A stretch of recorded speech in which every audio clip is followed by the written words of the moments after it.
Oke, bismillahirrahmanirrahim. Assalamualaikum warahmatullahi wabarakatuh. Ya, kita masuk pertemuan kali ini mengenai integer optimization. Ya, kemarin udah kita bahas dua contoh di linear optimization. Sekarang kita bahas mengenai integer optimization. Ya, kalau kita lihat di sini, ciri-ciri integer optimization ini dia variabelnya itu menggunakan integer. Ya, kalau beberapa variabelnya menggunakan integer, itu linear optimization problemnya disebut mixed integer programs. Ya, nah jadi ada dua solver untuk menyelesaikan integer optimization ini. Ya, pertama ada MP, ya, MP solver. Kemudian ada CP set solver, ya, constraint programming solver yang menggunakan satisfiability method. Nah, yang akan kita gunakan untuk contoh ini yang MP solver. Oke, jadi kita akan menyelesaikan MIP problem. Ya, di sini akan kita lihat nanti ini contoh yang kemarin ya, kurang lebih seperti linear optimization, cuman ini bisa diselesaikan dengan MIP. MIP solver. Ya, cuman kita nggak akan membahasnya gini. Yang akan kita bahas untuk di sini untuk menggunakan MIP solver itu langsung ke bagian assignment problem. Ya, apa itu assignment problem? Di sini ya, contoh sederhananya seperti ini. Ini ada pekerja, list pekerja 0, 1, 2, 3. Kemudian ada task ataupun tugas yang perlu dikerjakan oleh pekerja tersebut, tugas 0, 1, 2, 3. Ya, kita anggap seperti ini. Ini ada 4 ya, 1, 2, 3, 4, ada 4 pekerja freelancer. Ya, freelancer ada 4 orang. Kemudian ini ada tugas-tugas yang harus dikerjakan. Contohnya ini buat website A, yang ini buat sistem informasi B, yang ini buat mobile apps C, ini membuat desktop application D, misalnya gitu. Nah, setiap workers ini dia ngebid ya, dia bisa mengerjakan semuanya, semua mengatakan bisa mengerjakan semuanya, cuman masing-masing memberikan harga. Dia bisa mengerjakan ini seharga 90, dia bisa mengerjakan yang task kedua seharga $80 misalnya ya. Pekerja dia juga bisa mengerjakan ini seharga 75 dan seterusnya. Ya, jadi masing-masing ngebid memberikan harga penawaran terbaiknya ke semua task ini. Ya. Nah, kemudian apa solusi yang ingin kita dapatkan? Solusinya adalah setiap pekerja kita ingin berikan task ini, ya, tidak boleh task yang sama dikerjakan oleh dua pekerja sekaligus, itu ya. Kemudian semua task ini harus diserahkan kepada salah satu pekerja. Nah, itu salah satu constraint-nya, dan constraint yang objektifnya di sini adalah kita ingin meminimalisir harga dari upah pekerjaan dari keseluruhan tugas ini gitu. Ya, jadi bagaimana caranya? Nah, kurang lebih seperti ini nanti. Ya, jadi hasil akhirnya workers 0 itu dipilih untuk mengerjakan task yang ketiga, desktop apps D. Workers yang ke-1 menyelesaikan yang mobile apps C. Worker kedua mengerjakan apa tadi ini? Ya, aplikasi yang B. Yang ketiga mengerjakan aplikasi yang A, misalnya gitu. Nah, jadi masing-masing diberikan satu tugas yang sama, yang berbeda-beda gitu. Ya, itu contohnya. Kemudian total cost of assignment-nya, biaya yang harus dibayar oleh perusahaan ini, misalnya ya, ini misalnya 3 ke 4 task ini dari perusahaan yang sama. Ya, itu biaya yang harus dikeluarkan adalah 70 tambah 55 tambah sekian, totalnya $265. Nah, seperti itu ya. Oke, sekarang kita langsung masuk ke bagaimana cara menyelesaikan ini dengan Python ya. Nah, di sini ya, kita akan ada satu contoh yang sedikit berbeda dari yang tadi. Ya, di sini ada 5 pekerjanya, bukan 4. Ya, dinomorkan 0, pekerja 0, 1, 2, 3, 4. Jadi ada 5 pekerja. Tugasnya tetap ada 4, 0, 1, 2, 3. Ya. Nah, di sini ada satu worker tambahan ya. Artinya apa? Ketika nanti di-assign semua keempat-empat task ini kepada salah satu dari pekerja di sini untuk masing-masing, maka akan ada satu pekerja yang tidak akan mendapatkan pekerjaan sama sekali. Ya, artinya the best man wins lah di sini. Yang bisa memberikan offer terendah, dia yang akan mendapatkan pekerjaan itu gitu.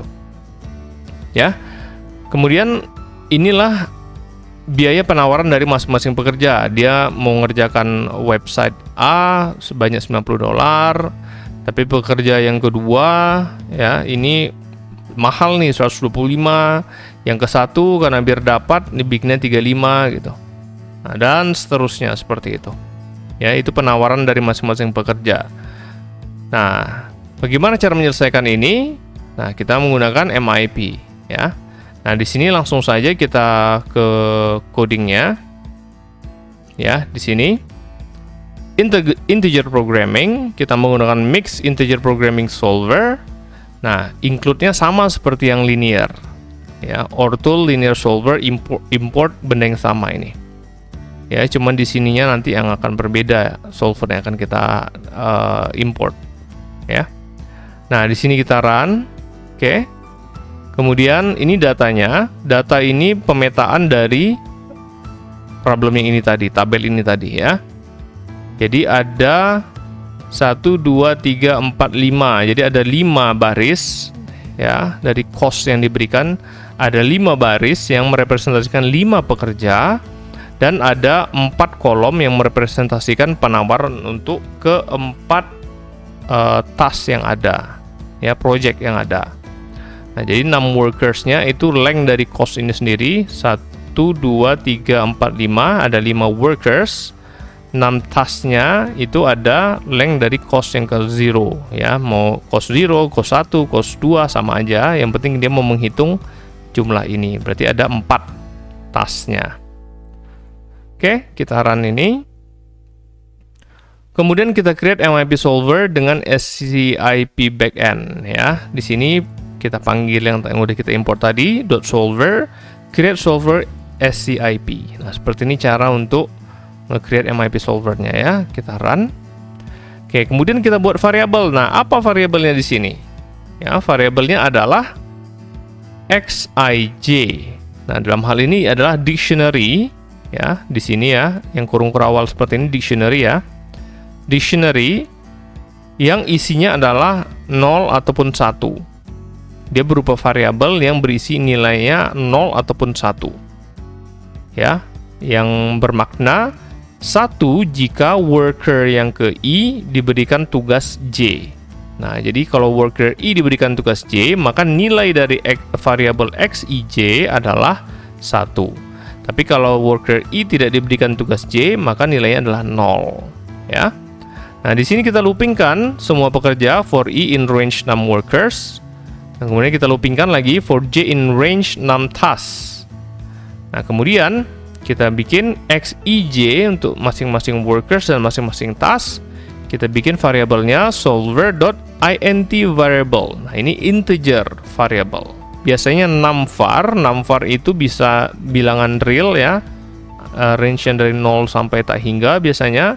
Di sini integer variable.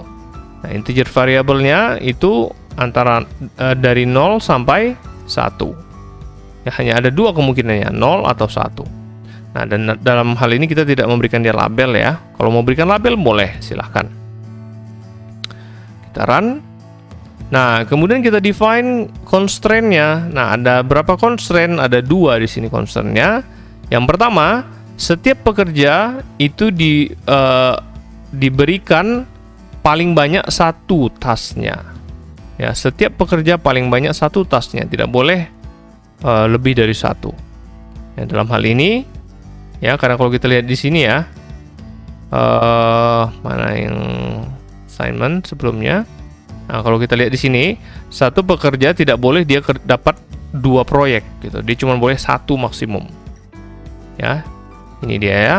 Nah, jadi kita looping pekerjanya, pekerja ke 0, pekerja ke 1 sampai ke pekerja ke 4 ya, kan ada 5 pekerja. Kemudian kita tambah solver.add. Nah, ini constraint-nya. Nah, apa constraint-nya? Constraint-nya solver.sum, penjumlahan dari apa? Nah, ini xij. Ya, xij tadi apa? Variabelnya yang nilainya adalah 0 atau 1. Xij ya dengan i-nya yang sama. I-nya adalah i workers yang ke 0 dalam hal ini ya, atau worker ke 1 dan seterusnya dalam setiap looping. Yang di looping di sini lagi di dalam ini adalah j-nya, pekerjaannya, task-nya. Ya, j-nya in range 6 task. Ya, jadi x untuk pekerja yang sama, untuk x yang i yang 0 misalnya ya. X00, X01, X02 dan seterusnya itu dijumlahkan. Ya, sum ya. Nah, dijumlahkan maka hasilnya itu harus kecil sama dengan 1. Artinya apa? Kalau kecil sama dengan 1, bisa jadi jumlah ini semua 0 atau jumlah ini semuanya 1. Artinya apa? Artinya untuk pekerja yang sama, pekerja I, itu J-nya tidak boleh lebih dari 1 kali diassign ke dia. Seperti itu. Ya. Kalau mau kita visualisasikan ya.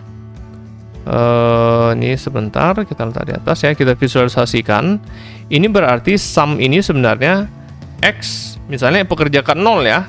Pekerja ke 0, J-nya apa? Task ke 0 ya. Tambah seperti ini.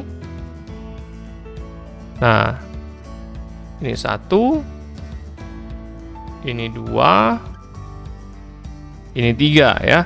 Hanya ada 4 tasnya ya. Jadi tas 0, tas 1, tas 2, tas 3. Nah, ini nilainya adalah 0 ya atau 1. Makanya dia kecil sama dengan 1 ya. Jadi nilai dia dijumlahkan ini semua, ini hasilnya adalah 0 atau 1. Makanya dia kecil sama dengan 1. Nah, jadi artinya apa? Bisa jadi semua ini nilainya 0. Bisa jadi pekerjaan 0 itu tidak diberikan task yang ini. Ya. Pekerjaan 0 juga tidak diberikan task yang 1. Pekerjaan 0 juga tidak diberikan task 2. Pekerjaan 0 juga tidak diberikan task 3. Nah, artinya bisa dia 0. Kenapa bisa 0? Nah, karena di sini ya, kita lihat kembali ya. Di sini pekerjanya ada 5, sedangkan tasnya hanya ada 4. Jadi bisa jadi salah satu pekerja tidak mendapatkan tas sama sekali. Makanya dia bisa kecil sama dengan, ya, seperti itu. Nah, kalau dia 1 berarti ya dia beruntung, salah satu ini dia dapatkan. Jadi bisa jadi tas yang 0 dia dapatkan, ini nilainya 1, selebihnya ini 0. Atau bisa jadi X02 ini yang didapatkan, selebihnya nilainya 0. Nah, seperti itu. Ya, contohnya seperti itu. Ini kita komen aja. Ini visualisasinya ya. Ini kita bikin markdown. Artinya dia tidak akan di run seperti ini. Oke, seperti itu. Constraint pertama, setiap pekerja itu di-assign to at most, yang paling banyak 1 task. Tapi bisa jadi dia tidak diberikan task sama sekali. Ya, itulah kompetisi dari sini ya. Nah, constraint kedua, setiap task itu harus di-assign ke 1 pekerja secara pasti. Artinya exactly 1 pekerja. Tidak boleh kurang, tidak boleh lebih ya. Artinya setiap task itu harus dikerjakan. Ya. Gimana caranya? Kurang lebih sama seperti yang di atas. Yang kita looping sekarang adalah 6 tasknya. Berarti ada 4 di sini. J-nya mulai dari 0, 1, 2, 3. Nah, kemudian di dalam ini kita tambahkan constraint-nya solver.sum dijumlahkan xij ya for I sama in range 6 workers. Nah, ini berbeda pula. Nah, ini yang I-nya yang di looping, J-nya tetap sama. Ya, J-nya J yang ke 0 misalnya gitu. Nah, di sini sama dengan 1. Artinya apa? Ya, totalnya harus sama dengan 1, tidak boleh lebih dari 1, tidak boleh kurang dari 1. Nah, ayo kita visualisasikan bersama-sama. Nah, di sini ini berarti sama dengan seperti ini ya, kita lihat. Berarti dia sama dengan X. I-nya itu bisa berubah-ubah di looping di sini. J-nya itu sama di sini ya. Kita anggap J-nya J yang kedua sekarang misalnya ya. Jadi J-nya yang kedua, tapi I-nya mulai dari 0 gitu. Ya. X02 tambah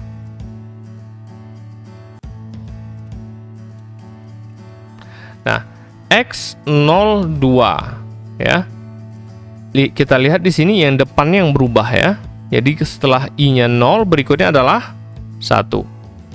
X12. Kemudian X22. 32. X42 habis ya. Kita hanya ada pekerja 0, pekerja 1, pekerja 2, pekerja 3, pekerja 4. Nah, ini sama dengan harus 1 gitu. Nah, artinya apa? Artinya salah satu dari ini harus terpenuhi, harus bernilai 1, salah satunya saja, tidak boleh lebih dari 1. Ya, jadi untuk task 2 ini hanya diberikan ke salah satu dari 0 atau 1 atau 2 atau 3 atau 4 pekerjanya. Ya. Makanya dia sama dengan 1. Nah, kalau semuanya 2 ini tidak diberikan kepada salah satu ini, maka ini jadi 0 ya. Nilai ini jadi 0 semuanya. Nah, itu tidak memenuhi constraint kita. Ya, kita markdown kembali. Oke, kita runkan ini. Nah, berikutnya objective function. Ya, apa sih yang ingin kita dapatkan gitu? Di sini objective term-nya kita bikin suatu array, kemudian kita loopingkan number of workers-nya, pekerjanya dari 0 sampai 4. Kemudian kita loopingkan task-nya ataupun proyeknya dari 0 sampai 3. Kemudian objective terms-nya kita tambahkan ya, cos IJ dikalikan dengan XIJ. Nah, cos IJ kan udah ada di atas kita set ya. Nih, cos yang ke I, ke 0, yang ke J. Misalnya ini J-nya bisa dari 0, 1, 2, 3. Nah, ini cost yang di bid oleh pekerja tadi. Dia mau ngerjakan tas ini seharga $90, tas yang kedua $80 dan seterusnya. Ya, itu cost yang dia berikan. Nah, kemudian ini dikalikan dengan XIJ. XIJ itu apa? Itu merupakan variabel yang menyatakan apakah dia mendapatkan pekerjaan itu apa tidak gitu. Ya. Nah, maka ketika dia mendapatkan itu, nilai kan 1 dikali cost itu, dapatlah dia, itulah cost-nya, masuk dalam objective term-nya.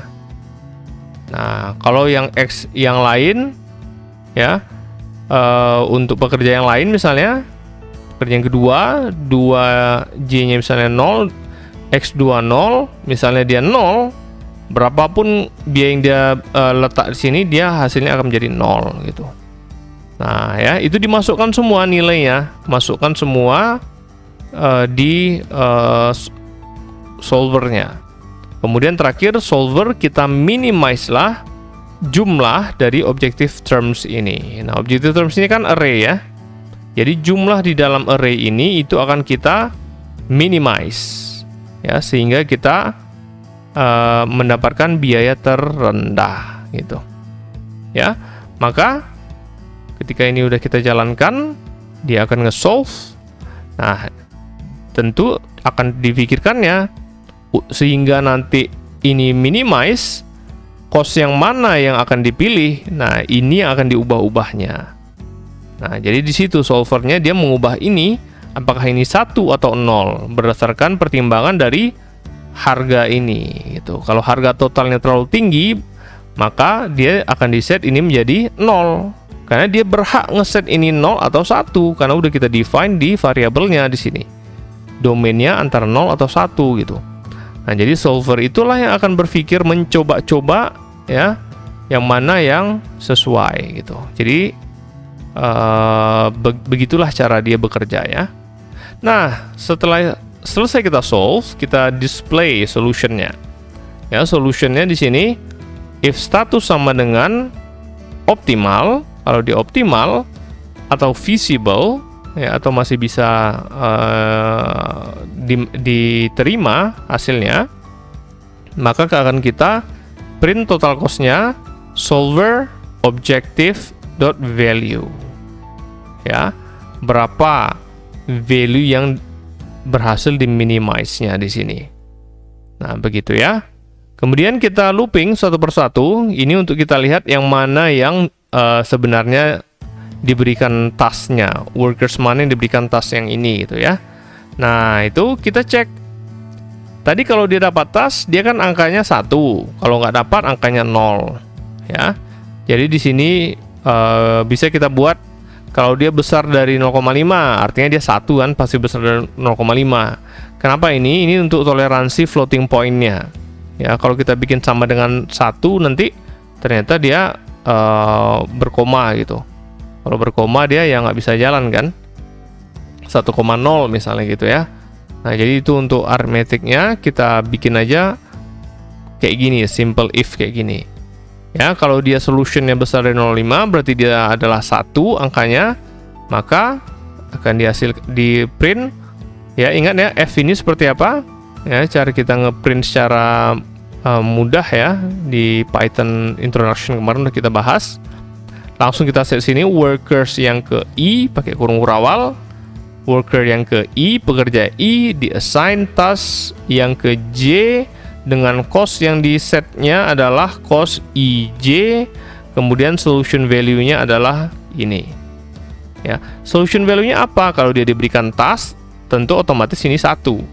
Kalau tidak diberikan task, ini 0. Nah, ya, untuk sekarang kita tampilkan dulu semuanya. Jadi ini kita komenkan ya. Nah, di sini kita tampilkan semuanya.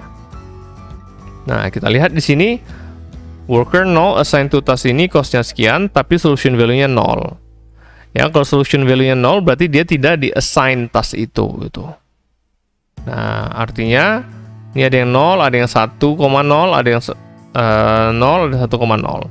Nah, itulah gunanya kita bikin if di sini. Jadi kita hanya tampilkan yang nilai variable-nya itu hanya 1,0. Ya, artinya di atas 0,5 pastinya gitu. Coba kita run. Nah, jadi inilah hasilnya. Worker 0, 1, 2, dan 3 yang dapat. Worker 4 tidak dapat. Ya, karena dia terlalu mahal mungkin ya. Jadi worker 0 di-assign ke task yang ketiga dengan cost-nya 70. Nah, solution value-nya pasti 1,0. Ya, karena dia di-assign di situ. Worker 1 di-assign ke task 2, cost-nya 55. Worker 2 di-assign ke task 1, cost-nya 95, dan 3 cost-nya 45. Total cost-nya adalah $265 gitu. Ya. Ya, seperti itu sederhana. Ya, ini sangat bisa kalian implementasikan untuk skripsi kalian. Ya, akan banyak ini implementasinya dalam penerapan assigning tugas kepada orang ya, tergantung dengan biaya masing-masing ya. Biaya di sini bisa jadi biaya yang ditawarkan oleh orang tersebut, atau biaya ini bisa jadi hal-hal yang lain gitu. Ya, contohnya ketika kita berikan tugas tertentu dari pekerja ini kepada kita berikan tugas 3 kepada pekerja ini, maka hari yang bisa hari yang diperlukan oleh worker ini untuk mengerjakan task ini adalah 5 hari misalnya. Nah, jadi cost-nya bisa jadi dalam bentuk hari, 5 cost-nya misalnya.